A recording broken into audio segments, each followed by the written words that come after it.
நாம் தமிழர் கட்சி ஒருங்கிணைப்பாளர் சீமான் விடுதலை புலிகள் தலைவர் பிரபாகரனையும் கேலி செய்து பேசியதாக நடிகை விஜயலட்சுமி வீடியோ வெளியிட்டு குற்றம் சாட்டியுள்ளார். இது தொடர்பான ஆடியோ ஆதாரத்தை ஏற்கனவே காவல்துறையிடம் ஒப்படைத்திருப்பதாகவும் அவர் கூறியுள்ளார்.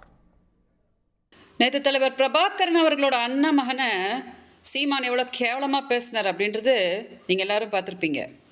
சீமானுக்கு கோவம் வந்தால் தலைவர் பிரபாகரன் அவர்களே கேலி பண்ணும் விதமாக மகன் அப்படின்னு தான் என்கிட்ட கேவலமாக பேசுவார்.